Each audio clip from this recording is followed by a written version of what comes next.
You know what it is. That's right. It's time to talk money with your money nerd and financial coach. Now, tighten those purse strings and open those ears. It's the Money Talk with Tiff podcast.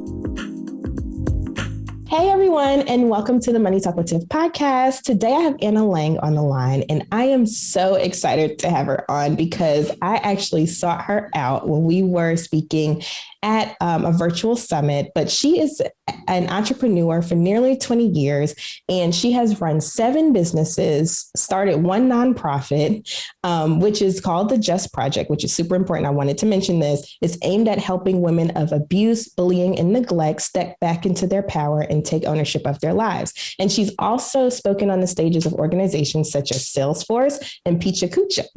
Anna runs the Permission to Shift Summit series, a YouTube channel and masterclass series featuring internationally renowned experts and authors that have appeared in and on outlets such as Oprah, Forbes, Money, NBC, just to name a few.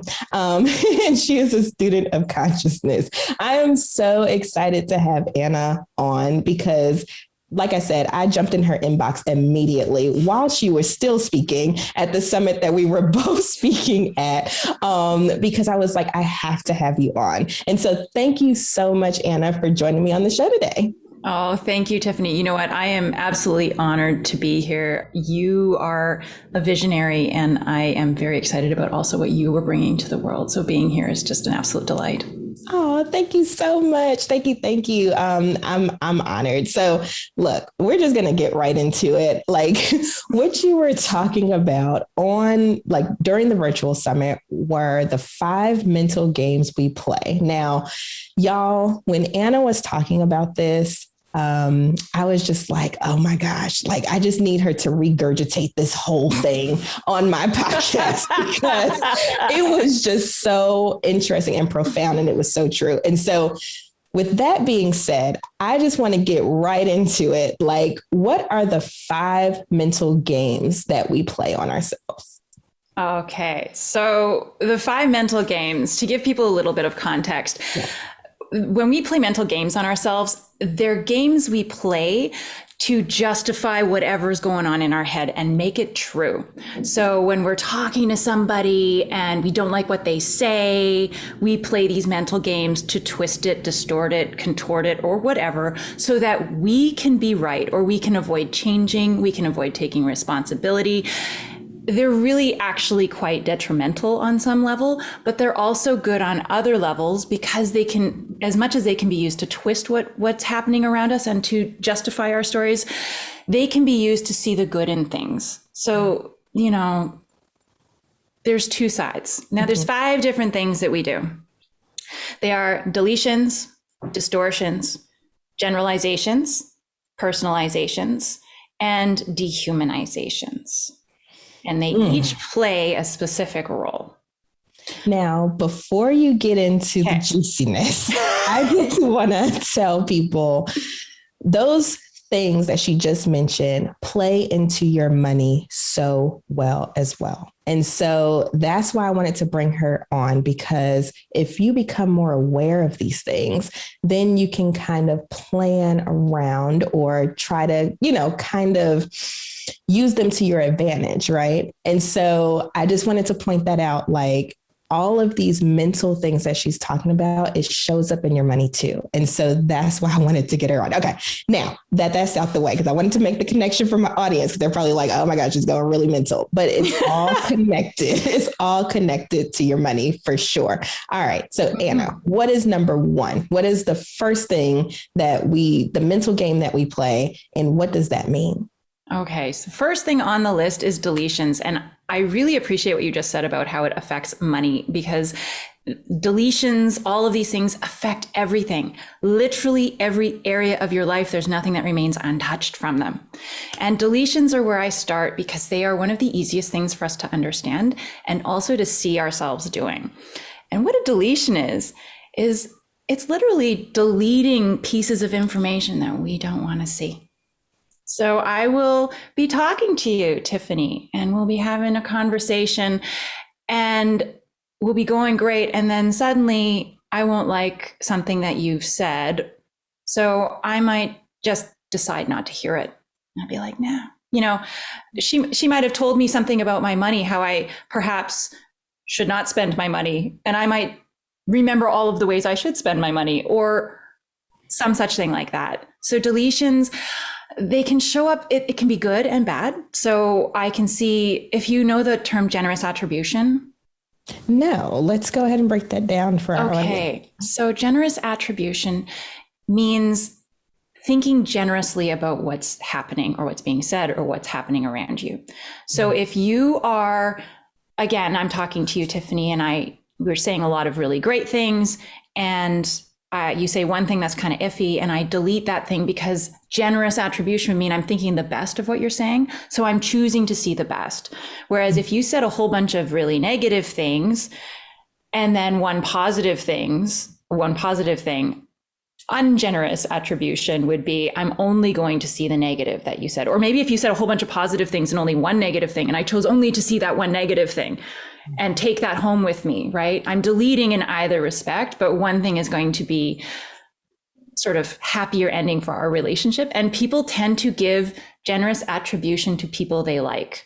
So you see this play out in the office, you see this play out in relationships with money, you see it play out all the time. So if I'm happy with my husband and he goes out and buys something I don't think he should have spent money on, and I'm in a good mood and I'm happy with him, I'll give generous attribution. I'll be like, oh, but you deserved it. I just went to the spa, so all good. If I've been saving like a demon and he goes and spends his money, and I'd be like, excuse me, that was, this, and you always, blah, blah, blah. So that's the first one. And that one just in of itself, like that was a gem right there, because and that's why, like, when I'm talking to couples, I teach them, like, they have to be on the same page. They have to know what each other's goals are and what the family goals are. Because if you have someone that's saving, let's say they want to build up their emergency fund, but then you have the other person that's just a spender or whatever, that negative thing is going to, like, it doesn't matter if you went and bought the saver something, right? Like maybe the spender bought the saver something. It's like, why did you spend money on this? I don't believe you did this, and it could turn into a whole thing. And so I love what you said there. That is a nugget in of itself, because that's exactly what I'm going through right now. I'm an extreme saver, and my husband tells me all the time, he's like, babe, like, can we just spend on something? And so, like, when he does spend on something, it could be something small. Maybe he goes to the store and buys something. I'm like, oh my gosh, I don't believe, like, why did you buy that? We could have put that. And so it's like, you have to look at, okay, yes, like maybe it doesn't align with what you believe, but will this help the other person, come into their self, be happy, whatever. And so I'm so glad you said that, because instead of looking at the negative, just look at the positive. Okay, yes, you treated yourself, that's fine, whatever. I don't have to look at that as a negative, especially like sometimes I'm ridiculous and it's like a $2 thing. And I'm just like, I don't believe you spent And so it's like, okay, I can look at it, at least it's only $2, and this $2 made this person happy. So now I can flip it to the positive thing. Okay, so I just wanted to get that out the way, because that is a super valid point, and it's something that could be applicable immediately. Well, and what you're saying is really useful, and it's useful in all relationships. What is the story I'm telling myself about the meaning this thing has? And then what information am I not letting in? Yes. Right? What am I deleting so that I can continue this story that $2 is evil? Or on the other hand, what story I'm creating that allows me to go into debt and hold debt and not, and ignore the stress of debt? Like, what am I deleting? And it's really, really important. And it actually goes right into our next one, which is distortions, because they play hand in hand. Often you have deletions along with distortions. And distortions are what we do to distort. So those wonderful things we do to tweak what's being said, or to deliberately misinterpret or interpret in a way that was not necessarily intended. So we see this a lot. We see this with, I'm going to use politics here, but Republicans versus Democrats. We can have a Republican say the exact same thing as a Democrat, and depending on what side you're on, one of them will be bad and one of them will be good, simply because of how you distorted it to suit whatever side you're on. Right. And you often will use deletions to support that as well. And I think it would work into money in the same way that we were just talking about. How am I justifying this expense? What am I leaving out? And what am I distorting, tweaking, or altering ever so slightly to give me the answer I actually want to see? Yes. Right? Yes. Yes. Yes. I have a fun example, and it's not money related, but I wrote about it a couple of weeks ago on my blog. Was my daughter I came out one day, I do a walk every morning. I get up, I have my morning routine, I go for a walk. And I'm looking over there because that's where my shoes are. So I went over to get my runners to go on my walk, and my runners weren't there. And I thought, my daughter's borrowed them, whatever, it doesn't matter. Got to get them back so I can go on my walk later, no bigs. I went into my, computer. I started doing some work. My daughter came in. I was working at the dining room table. My daughter came in a little while later, and she grabbed her breakfast. And it was the same breakfast I had, which wasn't a very healthy one. And I was like, ooh, cake for breakfast. Okay. Now, this is where the distortion started happening. She immediately took offense, which in retrospect, she was absolutely justified. We don't need to comment on what people are eating. It can be assumed as shaming, whatever. So anyways, she took offense. I did not want to see that I had done anything wrong. So there was nothing in the moment that I could use to prove that I was right. So I went back to those shoes and I was like, this girl is always disrespecting me. Right from, do you see the distortion? And then I started going back in my head and grabbing stuff from all over the place that I could to build the story that my daughter was disrespectful, always doing things, always looking to see how I was doing things wrong, but never seeing how she was doing things wrong, blah, blah. Anyways, distortions, deletions, we ended up in a not so small tiff, and we didn't speak for the rest of the day. Oh, okay. And and see, here's the thing, right? So in that instance, right, you want it to be right. And I think that's where a lot of these things come in, these mental games and stuff, is because we want to make sure that we have the upper hand at all times, just as human beings, right? And so unless you are aware of what you're doing and you're aware of, the mental games that you're playing on yourself, it's like, okay, this person called me out on something, which is super valid, but I need to negate that because I feel bad about myself. So let me pull something from it could be years ago. It could be whenever. And so even though they had a really valid point about me, I need to make sure that they feel what I'm feeling. And so I need to pull something about them and make them feel how I'm feeling. And so a lot of times that's how, even in any relationship, really, it's when that cycle starts, it's like a domino effect. And so it's maybe the issue was something today, but then that person brings up something from months ago. And so then you have to pull back and go years ago. And so it just goes on. And then it becomes to the point where you can't contain it. It becomes a whole monster. And then I'm sure after you had that whole situation happen, you were like, dang, it really didn't have to escalate like that. And that's probably what both parties are thinking, but it's also a pride thing, probably. You don't want to go back to that person and say, you know what, I really overdid it and I apologize, because you're all those points I made were valid in your mind, And so anyway, I just wanted to point that out too, because that is so true. So true. So true. Yeah. And when it's happening with any of the emotional mind games we play or internal communication mind games, wait for the charge. The second you feel a charge is when the ego is kicking in and the need to be right surfaces, the need to avoid responsibility, because it's vulnerable. We are programmed to not be vulnerable because vulnerable means that we are closer to being eaten by a lion. So we avoid it, and we are taught to avoid it with all of the wrath and to the death, right? That is what we are programmed for. So when I'm in the kitchen with my daughter, I'm not just talking about cake. I'm talking about life or death, Right. It's fight or flight. Like that instinct kicks in. Absolutely. And it affects my role in the tribe. And as we know, being part of a group means survival. And so if my status in the tribe is affected by this fight and I am wrong, I am lowering my status, I am one step closer to being kicked out and dying. Like there's a lot of baggage and evolution in the way we communicate, right? And even with our money is another, that's emotional baggage at its best. What did they say? The saying is money personifies, money makes bigger what is already there. Right? It magnifies what's already there. So if I have some sort of insecurity problem, I'm using distortions and deletions, it is magnifying the insecurities and the ego and all of those problems I have, right? Oh my gosh, that is so true. Oh my gosh. Okay. All right, let's get to number 3. Okay, sorry.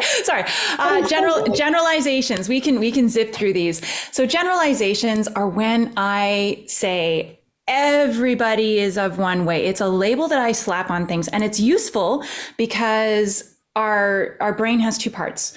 The neocortex, this guy up here, is there for complex, problems. It's there to really analyze things, but that takes a lot of time, which means when we're faced with life or death situation, not the best part of our brain to use. So we use generalizations as a way to analyze groups quickly. So if they're dangerous, we can get away from them.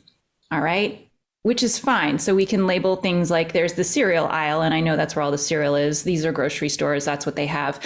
The problem with generalizations is that we are evolved enough that we now use them in ways like, all grocery stores underpay their employees.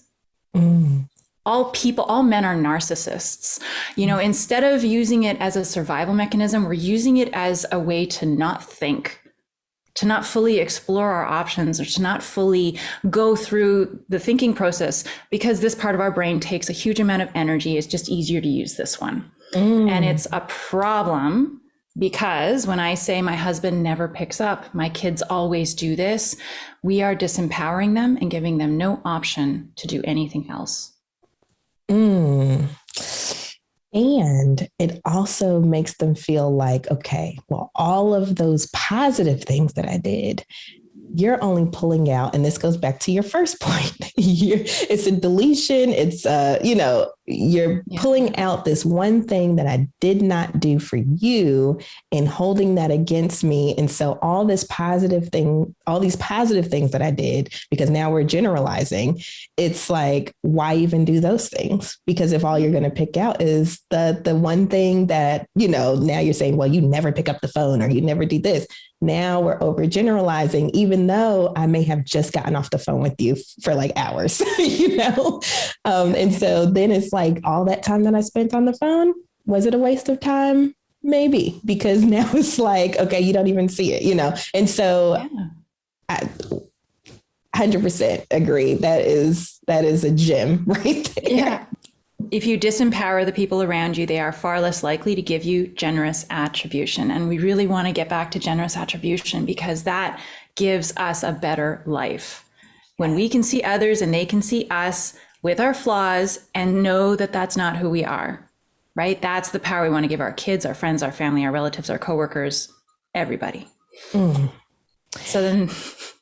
See, I told y'all, this is a good conversation, and this can help in so many areas of your life, not just your money, your relationships, everything. All right. What's number 4, Anna? Number 4 is personalizations. And this one is hard, especially for people who tend to feel victimized. Right? Because it's taking what's being said. So I walk into a room. Now, let's say I grew up in an environment where I didn't feel trusted. So people were always correcting me. People were always getting down on me. People were always yelling at me. I now feel not worthy, not good enough. I will walk into a room now and I will see someone laughing in the corner and I'll personalize it. I'll assume it's about me. I'll go to a wedding and I will feel like everyone's staring at me. I'll personalize it. I'll make it about me. And it could even be more simple than that. It could be, I listen to my husband talking and he says, oh, look at this thing I got. And I'm like, he got something for him. He doesn't care about me. He doesn't see me. He doesn't value me. Those are personalizations, and they are ridiculously, ridiculously toxic. And different than taking ownership. It's using the information in front of you to build a story of unworthiness, lack of value. People don't like me. People don't understand me. People will always reject me. And it isolates you from the world around you. That's what personalizations do. Yes, yes. And also it, like other people, like when they start catching on to what you're doing to yourself, then they don't really want to be bothered with you either, because then it's like, and so it becomes a very lonely space that you essentially put yourself in just by thinking that everyone is kind of against you.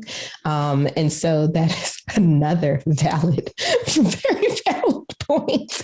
And y'all, I have already taken notes. That's why you don't see me writing frivolously right now, because when she had this talk the first time, I had a bunch of notes. But please take notes on all of these things, because the more you know about all of these mind games that can potentially happen throughout the day, the better you can be prepared to kind of circumvent them, or, you know, to realize, acknowledge that it's happening, and then try to flip it a different way. So Anna, give us number 5. Number 5 is the one that hits my heart possibly the most, because I think it's the one we're the most unaware, and that is dehumanizations. So dehumanizations are the things we do to make ourselves believe, or to justify the story of this person, place, thing, item, action, whatever, doesn't have or deserve the same life experience as me. They won't understand me. So I can look at somebody who runs a company and I can say, oh, he's a self-centered, whatever. I don't see that his mom is dying. I don't see that his wife, has cancer, that his kids, one of his kids got killed in a car accident. I don't know why his life is the way it is, but I am choosing to see only deletions, distortions, all those other things to create a monster. Or, one of the big dehumanizations people do is the corporation. They blame things on the corporation because it's not a person. They don't see the humanity behind it, the things that are running it. You dehumanize your coworkers when you want to hate on them. You dehumanize your friends when you don't like what they're doing. But it can be as simple as when you see people who, for example, really want to save a forest. They see the humanity in something like a tree. So the more real or human you make something, the less able you are to harm, hurt, or give it a different experience. You will see this in the abortion debate, right? The more real you make an embryo, the more human you make the embryo. And I've friends on both sides of the debate, but the ones who really they're like, every cell, every piece is fully human. Of course, to them, it is murder. And to the people who are like, well, I don't see the human there.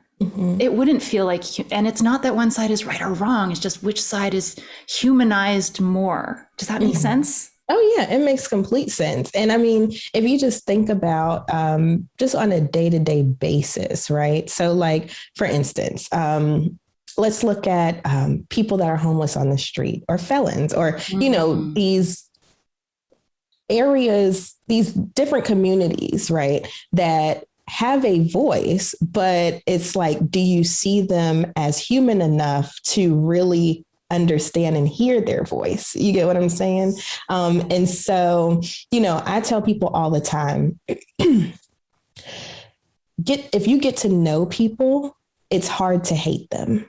It's hard to hate people once you know their story, right? So the more you talk to people and the more you get to know them, it's like you really can't hate them anymore, because now you know either A, why they are the way they are, or why they're thinking or acting or whatever the way they are. You have more insight into what's going on versus, and now you're making them human again, in your mind, they're more human. But when you don't take the time to get to know people on that level and you just automatically overgeneralize, then it's like, oh, well, I don't want to talk to them because they're part of this group and I know this and that, blah, blah, blah, blah. And then so it dehumanizes them. And so then you start reflecting that in the way you act and behave towards them. And you don't know what kind of, what damage you're doing in addition to what they're already going through.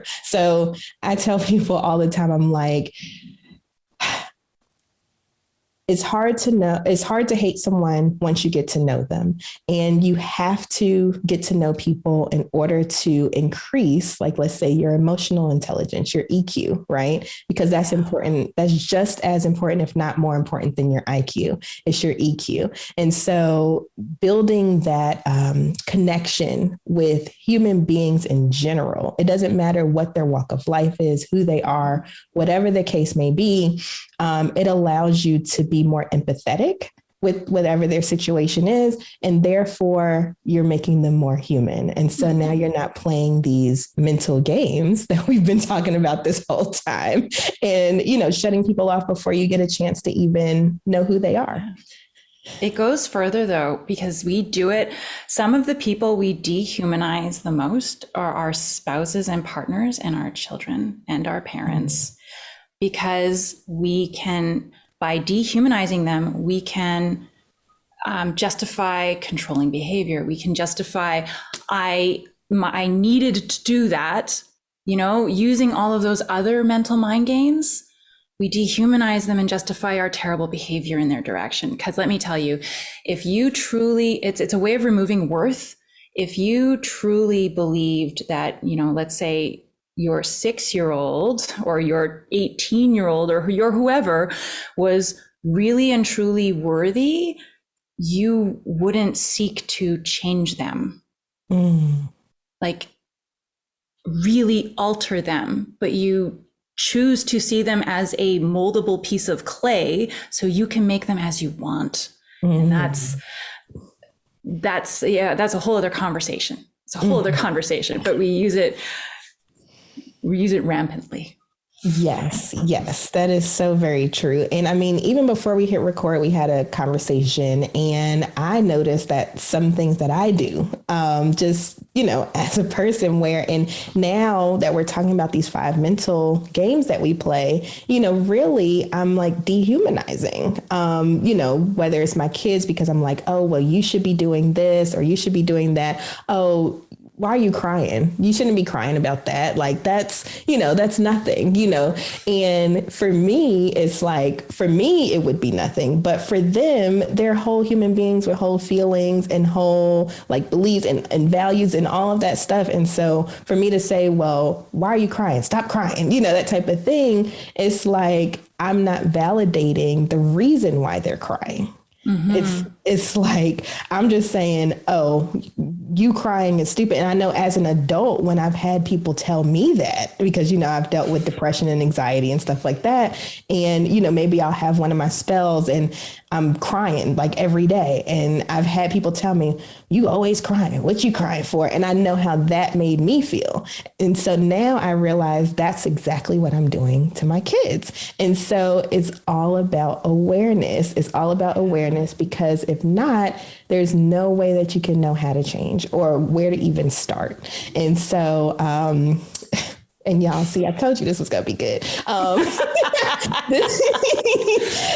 And see, this is why I brought Anna on, because everything that she's talking about shows up in so many different ways in your life, that if you just become aware of these 5 things, and it's only 5, it's super easy, 5 things, then you can start living the life that you want to live, whether it's money, whether it's relationships, whether it's just being more happy with yourself, self-love, that type of thing. All of these things play a part. And so Anna, if there was one thing, like I know you dropped so many gems and there's so many action steps that everybody needs to take right in this moment. But if there was one thing that you would recommend people do, like maybe right now while they're listening to this, or, as soon as they hit stop or as soon as they stop listening, what is that one thing that they can do to start kind of implementing some of these things? You know what? Brene Brown has possibly the best sentence that I have come across to date to help with the identification of these mental mind games. And it's really simple. As soon as you feel the charge, and the charge means I am emotional about this, I'm defensive about this, I'm reacting, ask yourself this one question and it will just help you exponentially. And it is, the story I'm telling myself is, or what is the story I'm telling myself? It's incredible language, because one, if you say, what is the story I'm telling myself? It makes it not an absolute. You realize, oh, I am thinking this thing, and then you can get curious about why. And as soon as you're curious about why, you make it not a rigid thing. And when you say to somebody else, the story I'm telling myself is, they don't feel like it is a permanent declaration of their character. And your conversation is more likely to happen without them telling you to go F yourself. Oh, that is so true. That is so valid. Because one thing, and I know we're running out of time, which I hate, but one thing that I tell my students, and this is the example that I give my students, right? I'm like, let's say you're walking down the hallway and this professor that you really adore, whatever, you pass them in the hallway, like y'all are going opposite directions, and you say, hey, professor. And they don't acknowledge you. They just keep going, right? Now, in your head, you're telling yourself, well, dang, maybe that professor doesn't like me, or, maybe it was something I did in class, or maybe, and you're going off on this tangent about all the possibilities that it could be. And so now you're like, well, I don't like that person either. Or, you start kind of internalizing that. But really, what could have happened is maybe they had some headphones in. Maybe they didn't even hear you. Maybe they're having a horrible day and they're just trying to get to their car. There's so many other possibilities and other stories that it could be, but you have to realize, like you just said, what is the story that I'm telling myself? And with that story, maybe the next time you talk to the professor, you're like, I saw you in the hallway the other day and I said, hey, the story I told myself was that blase, blase, blah. And this gives the person the opportunity to say, well, no, that wasn't the case. This is kind of what's going on. Or, yeah, you're right. And this is why, whatever, you just give the person the opportunity to state their case. So that way you can have more understanding. And usually it's not as bad as we think it is. Usually that's not the case. What's the stat they had out on? It's over 90. I don't remember what the actual stat is, but the amount of things we worry about that never actually happen. And it's like 98% or something, or 99%. Yes. Which says we are terrible at making up stories. I mean, great at fiction writing, don't get me wrong, but not so much at nonfiction. Right? And that is so true. So thank you so much, Anna, for dropping all of those gems on us. If people were interested in finding out more about you or more about your work and what you do, how can they find you? Well, I am all over the place. I have my website, which is www.annalang.ca. So my name and CA, because I'm a Canadian, living on my country. We're international, y'all. No, I was kidding. Yes!